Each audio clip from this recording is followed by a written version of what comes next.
السلام عليكم البنات، نتمنى تكونوا بخير وعلى خير وبصحه جيده. اليوم ان شاء الله جيتكم بواحد الاقتراح ديال لا سوب، شوربه او حساء القرعه الخضراء والخس.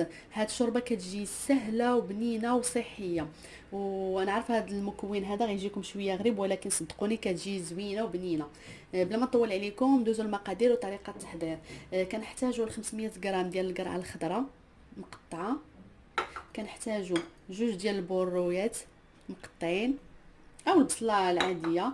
كنحتاجوا بطاطا كبيره مقطعه مربعات، وكنحتاجوا 4 ديال الوريقات ديال الخس، وكنحتاجوا جوج ديال القطع ديال الجبن كيري او الجبن مثلث، وكنحتاج واحد الضامه ديال البنه ديال كنور بقري، وقشطه طريه لا كريم فريش ديال الطبخ، هذه اللي حلويات الطبخ، وانتم يمكن لكم تستعملوا اللي بغيتوا.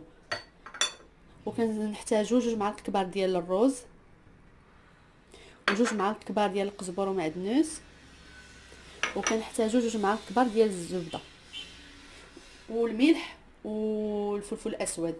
ودابا غادي ندوزو لطريقه التحضير. غادي ناخذ الطنجره ديالنا، غادي نوضعوا فيها جوج معالق كبار ديال الزبده،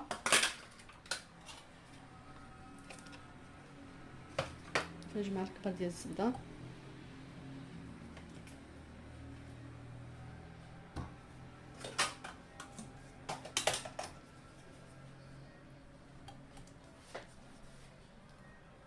غنضيفوا لها جوج ديال البورو،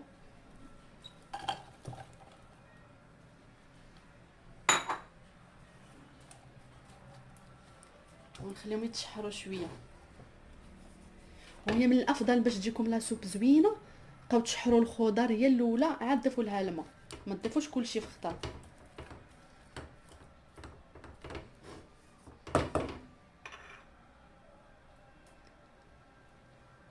غادي نزيدوا لها القرعه الخضراء،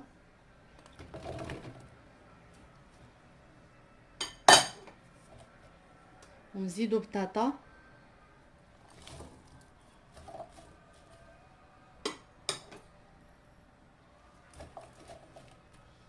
ونزيدوا الرز،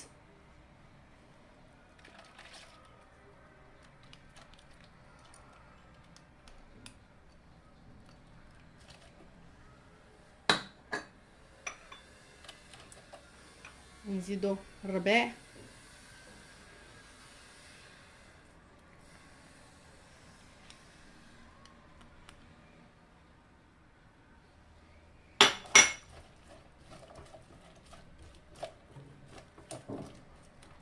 ونخليو الكل يتشحر. ودابا من بعد ما تشحرات لي شويه، عاد غادي نضيف دوك وراق ديال الخس، وفي الاخر حيت غادي نطحنها، وغادي نضيف الفلفل الاسود،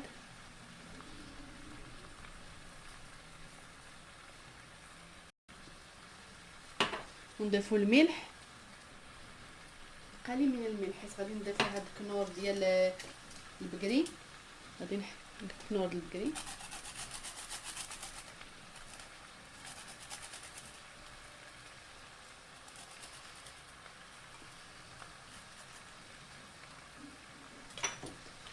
ونحركها شويه.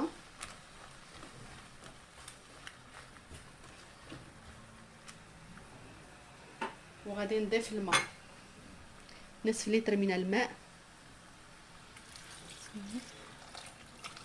ما نضيفوش الماء بزاف.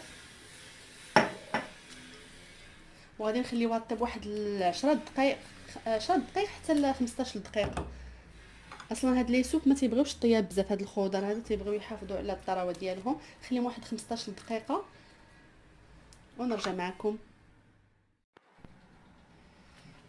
ها هي لا سوب ديالي من بعد ما غلات وطابت.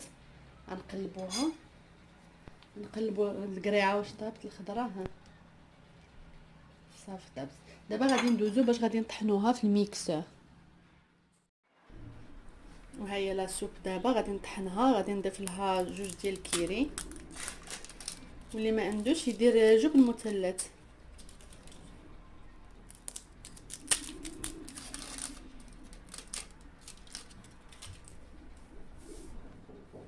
ونطحنها في الميكسور.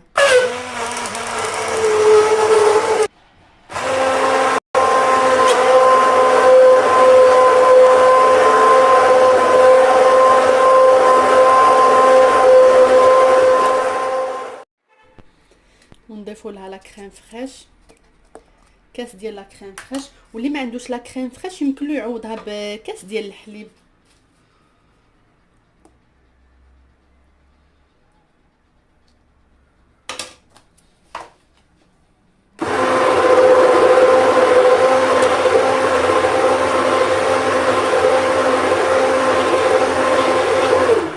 ودابا غادي نرجعها فوق البوطه تغلى شويه، وها هي واجده.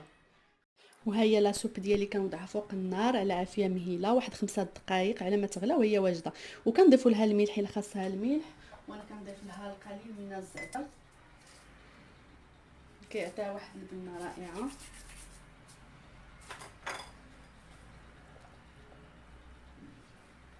وكنخليوها 5 دقائق هي واجده. وكنصحكم بتناول الخس حيت عنده فوائد علاجيه مهمه. اكدت دراسه ايطاليه ان الخس من اهم المصادر الغنيه بحمض الفوليك المفيد للحوامل، وكيحتوي كذلك على الالياف الغذائيه المفيده للامعاء. واوراق الخس غنيه بماده البيتا كاروتين المقاومه للتاكسد. وكذلك أهمية الخس للصغار والكبار، فهو يقيهم من الإصابة بهشاشة العظام ويحافظ على أسنانهم، والوقاية من الإمساك لأنه غني بالألياف الغذائية والماء، كما أنه يرطب الجسم وله عدة فوائد. يمكنكم تبحثوا وتلقاو المزيد من الفوائد. النهائي ديال لا سوب القرعه بالخس كتجي رائعه وسهله وبنينه وصحيه. وانا زينتها بالجبن ورافقتها ببيتزا. كنتمنى تنال اعجابكم وتجربوها، وما تنساوش ديروا لي لايك الفيديو وتشتركوا في القناه وتفعلوا زر الجرس باش يوصلكم دائما الجديد. مع السلامه.